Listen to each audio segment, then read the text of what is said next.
Story 1. He got jumped pretty badly by 3 guys and developed paranoia and maybe schizophrenia too.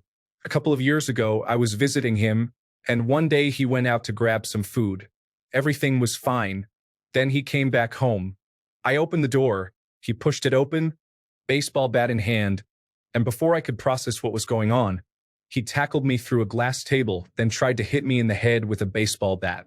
Had his cousin and brother not been there to hold him back, I would have died. He accused me of all kinds of things that never happened. But when he came back to reality, he realized that he had tried to kill me and completely broke down.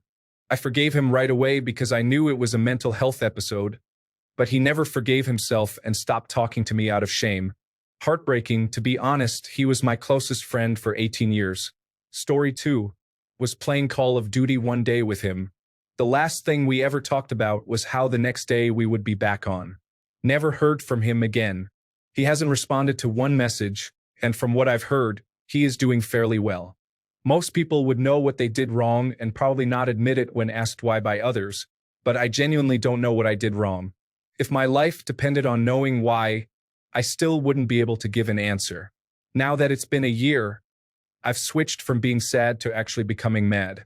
Story 3. My best friend of almost 20 years died due to alcoholism. It disturbs me how we downplay the real dangers of alcohol consumption and treat it as a cultural thing to just accept and ignore.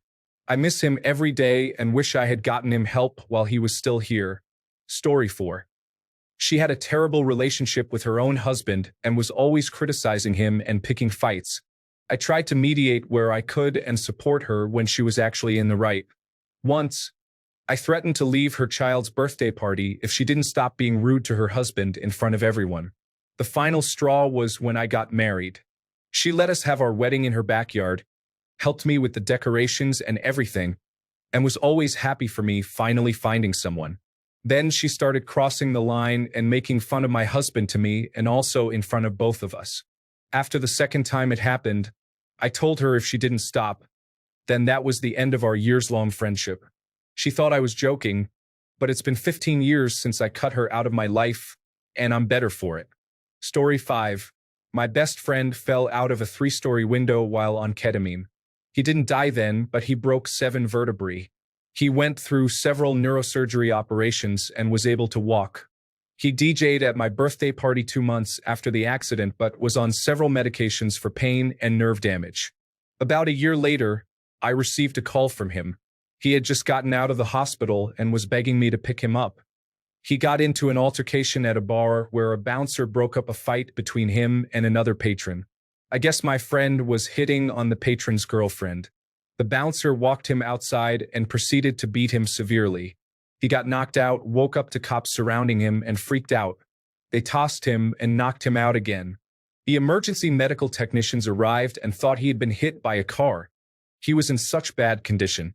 He died 3 days later. He was found unresponsive on his bedroom floor. He was still on several medications from the fall, and the hospital prescribed him more pain medication that didn't mix well with what he was already taking. Officially, he died from an overdose of Endocet. My phone at the time was modified and unknowingly had the ability to record phone conversations and save them to an SD card. It recorded the last time I ever talked to him. Story 6. Alcohol. He has wasted his whole life away because he would rather get drunk than be a responsible adult and father. He met his now ex-wife in a bar. So both have alcoholism, but she has better control and doesn't need to drink daily. She got tired of him constantly being drunk and kicked him out to his parents' house. He ended up driving around drinking with his 8-year-old in the car.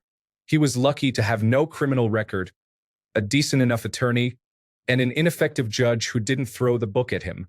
He got probation for a year, during which he somehow didn't end up in jail despite still drinking. He had a good job as a respiratory therapist for the Veterans Affairs, so he had union support. He got busted for being drunk on the job. The union let him stay employed, but only as a janitor. He must have continued to mess up because he has not been reinstated to his respiratory therapist job after 5 months. His parents sold their house to buy a duplex so he can live upstairs. They will not allow him downstairs if he blows into the breathalyzer I bought them and he's been drinking. His daughter doesn't want to be around him if he's been drinking.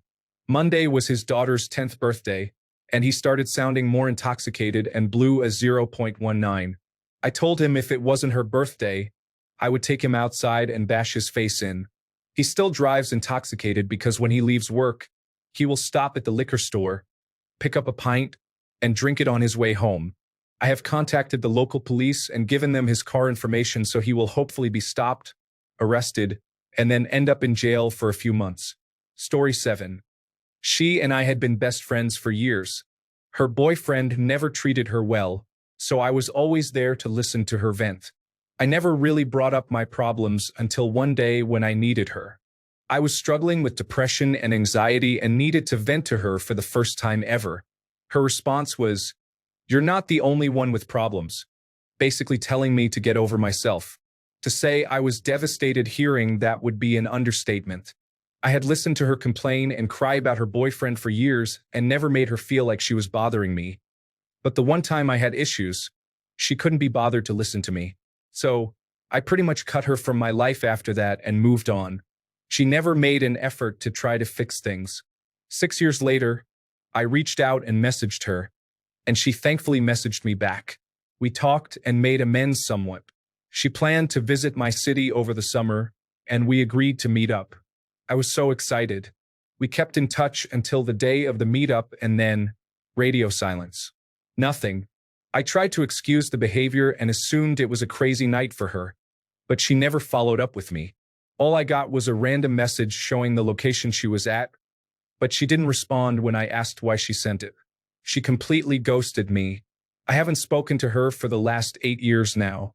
What pains me is that I realized I never truly got closure from anything. I think about her nearly every day. I sometimes try to convince myself to message her and see if she's changed so we can talk. I have a beautiful baby daughter I would love for her to meet, but I just can't bend over backwards again for someone who treats a best friend like that. Story 8. A drunk driver hit her car doing over 90 miles per hour. I drove by the accident and recognized her car. She was 22. I sat there and cried as the fire department tore her car apart, and she was airlifted out. One of the firefighters came over afterward and said he was sorry. He didn't want me to suffer for hours without knowing. I really appreciate that 30 years later. I was 19 at the time, and I drove to her parents' house and let them know what happened. It is, without a doubt, the hardest thing I've ever had to tell anyone. It didn't even occur to me to let someone else inform them. Miss you, Michelle, and a big thank you to every drunk driver out there. Story 9. Sometimes, feelings change and things get awkward. I lost my best friend after confessing I had deeper feelings, and it just wasn't the same after that. It really sucked. Story 10. High school. I confided who my crush was to him, and he went and told some gossipy girls who started giving me real trouble for it because they didn't like the girl I had a crush on. Story 11. I got her boyfriend, now husband, hired at my job, and he started doing super shady things. He got our pregnant coworker to take the at-home drug test we had to take, started forging signatures on Medicare documents, and admitted to taking pills. He was also doing shady things where he had me pay his bills electronically and give me the cash. It turns out he would get his check cashed in my friend's account and lie about the amount to skim money from her. It came to a head when I went on bereavement and he was supposed to cover my workload. He wrote in the system that I abandoned all my tasks and didn't inform anyone about them. I went to my boss to quit, but after explaining everything, she fired him instead due to another sexual harassment claim filed the same day. He went home and threatened to kill himself, and my best friend called me, cussed me out, and basically cut me off completely. I had to wipe his work computer and found evidence of him cheating, so I tried to message my friend to warn her. That led to me getting harassed by him and a bunch of people because he posted a Craigslist ad telling people to call or text me nasty things. Turns out he had a heroin charge before they met, and he claims he is clean now. They have been married for about 4 years and have a 2-year-old. Story 12. He stayed up all night putting finishing touches on a senior term paper in high school. The deadline for the paper was unforgiving, and at least one person missed the deadline every year. The paper was worth 50% of the term grade. He was a smart guy, top 5 in a class of 500. Anyway, he did not show up at school the next day. Around midday, They announced his death due to a traffic accident on his way to school. I am not sure he was my best friend, though he was a very good friend, but I am pretty sure I was his best friend. Good guy, lousy ending. Rest in peace, my dear friend. Story 13. I had a drink with him while playing chess. We smoked a joint. Autumn had just been setting in, and we were at our spot on the marble tables outside. The following week, I got a call from his mother that he's in a coma because of his peanut allergy. I spent every day at the hospital with him. His brain wasn't reacting anymore. His wife and his family weren't capable of unplugging him, so I was the one with the burden. Not a day goes by without thinking of him, and I'm a big guy and it always makes me cry. It's been 12 years this 21st of September. He was a gentleman, a brother, and a scholar. He was my liege. God damn it. Story 14. He moved to British Columbia, then got murdered by some random girl walking by with a knife. I'm pretty sure she's going to get off by pleading insanity or something. I sure miss his random, out-of-the-blue phone calls. Story 15. He wouldn't make sacrifices to keep the friendship going. The last straw was when I had to fly cross-country for our mutual friend's wedding in California, pretty much at the last minute. I was in medical school on the East Coast and had an exam. He thought picking me up from the airport was an inconvenience to him. Story 16. He joined a religious cult, and at the same time I came out as gay. We didn't talk for 28 years, and now we are friends again. He's long since out of the cult, and we are both doing great. Story 17. They always leave me. I've always been the floater friend, the kid you be friends with just because you got separated from your other friends, the girl you hang out with when there's no one else. Story 18. How do so many people use the word loose instead of lose? My former best friend went full Oedipus and started a relationship with a psycho just like his mother. She turned him against me after 25 years of friendship. Story 19. I traveled to the country she immigrated to a couple of weeks ago, with plans to spend the rest of the summer together, since I haven't seen her in 6 months. For unknown reasons, even I don't know why, she decided to cut ties with me on the 5th day into the trip and left me in a country I've never been to before, all alone. Story 20. He met a guy. This guy was a drama queen to no end and was jealous of our 28-year friendship. He didn't like that my best friend's mom called me her daughter-in-law. He didn't like how close our families were. The guy told me to get over my best friend. He doesn't want me, never did, never will. Get my own man. And a bunch of other stuff. Best friend's texts and calls got fewer and further apart.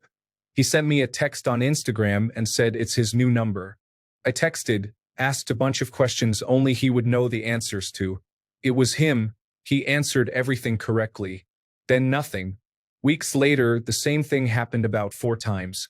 The last time was about 8 months ago. Same scenario, and the last thing he said was, "My lunch is over.